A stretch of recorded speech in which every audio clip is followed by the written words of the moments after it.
In this video, we are going to learn how to create a playlist for your YouTube channel.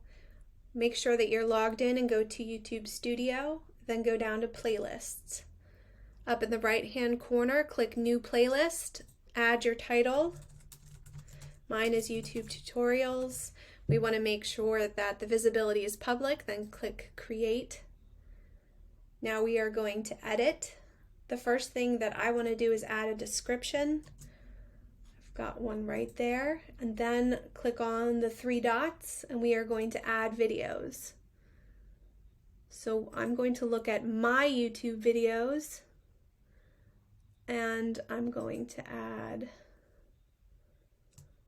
You can hold down the command or the control key to select multiple videos, and I have 3.